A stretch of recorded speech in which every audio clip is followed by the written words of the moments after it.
মানব মন পাপপ্রবণ। মহান আল্লাহ ইরশাদ করেন, মানুষের মন অবশ্যই মন্দ কর্মপ্রবণ, কিন্তু সে নয়, তার প্রতি আমার রব দয়া করেন। সূরা ইউসুফের ৫৩ নম্বর আয়াতে বর্ণনা এসেছে, কিন্তু মন্দ কাজে ধাবিত এই মনকে শাস্তি না দিলে সে আশকারা পেয়ে যায়। তাই মনের মুহাসাবা বা আত্মপর্যালোচনা দরকার। মুমিন যখন তার মনের হিসাব নেবে, তখন দেখতে পাবে মন কোনো না কোনো পাপ করেছে কিংবা ইবাদতমূলক কাজে শিথিলতা দেখিয়েছে। ফলে যা ছুটে গেছে তার প্রতিকারের জন্য মনকে শাস্তি দেয়া তার কর্তব্য, যাতে ভবিষ্যতে এমনটা আর না ঘটে। Double million offer, Walton fridge কিনে পেতে পারেন ২০ লক্ষ টাকা, রয়েছে কোটি কোটি টাকার নিশ্চিত উপহার। এবং মন কর্মতৎপর হয়। মনকে কর্মতৎপর না রাখলে, হিসাব না নিলে এবং শাস্তি না দিলে মন সোজা থাকবে না। আশ্চর্য হল, মানুষ কখনো কখনো চারিত্রিক দোষ কিংবা অন্য কোনো ত্রুটি বিচ্যুতির কারণে নিজের পরিবারের সদস্য ও চাকর বাকরদের শাস্তি দেয়, কিন্তু সে নিজে কোনো মন্দ কাজ করলে নিজেকে শাস্তি দেয় না। অথচ নিজেকে শাস্তি দেয়াই উত্তম ও সুবিবেচনাপ্রসূত কাজ। কখনো কখনো শাস্তির নামে উপেক্ষা ও ছাড় দিতে দেখা যায়, তবে নিজেকে শাস্তিদানের মূল লক্ষ্য নিজের মনকে আল্লাহর অনুগত রাখা এবং আগে করা হয়নি এমন সব ভালো কাজে নিজেকে নিয়োজিত করা।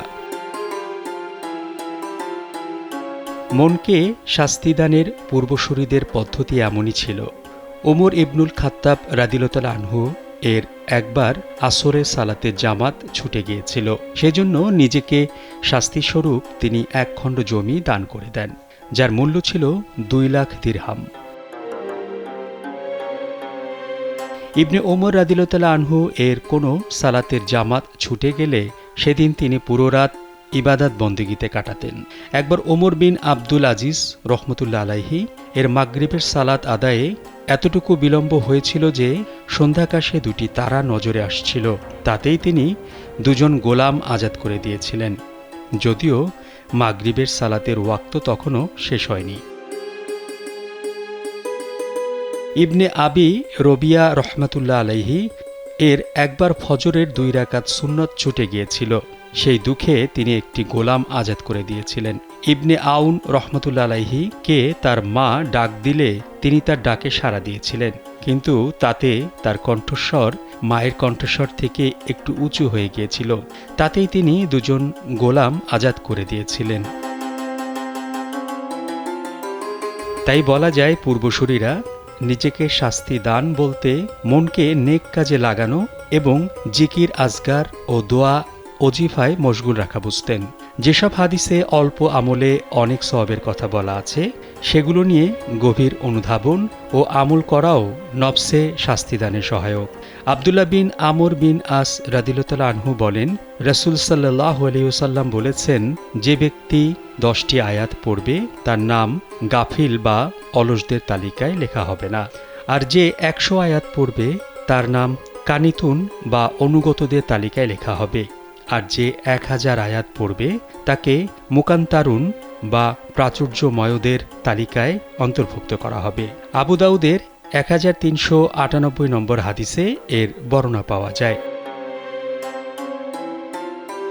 কোনো মুসলমান এই হাদিস এবং এ ধরনের অন্য হাদিস মনোযোগ সহ লক্ষ্য করলে তার জীবনের অনেক মুহূর্ত যে অহেতুক ব্যয় হয়ে গেছে এবং শুধুই নিজ দেহকে আরাম দেওয়ার জন্য যে কত সওয়াব থেকে সে বঞ্চিত হয়েছে তা ভেবে সে অনুশোচনায় কাতর হয়ে পড়বে এবং এ ধরনের অল্প আমল কিন্তু বেশি সওয়াবময় কাজে নিজেকে নিয়োজিত করে তুলবে।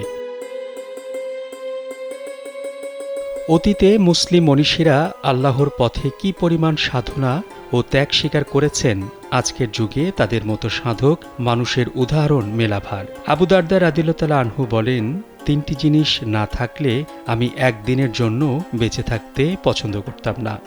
এক, দুপুর রোদে আল্লাহর জন্য পিপাসিত হওয়া, অর্থাৎ আল্লাহর দ্বীন প্রচার ও জিহাদের উদ্দেশ্যে মরুভূমির উত্তাপ সহ্য করা এবং তৃষ্ণার্ত হওয়ার মজা। ২, মধ্যরাতে সিজদাবনত হওয়া, তাহাজ্জুদ সালাত আদায় ও তাতে কোরআন পড়ার মজা।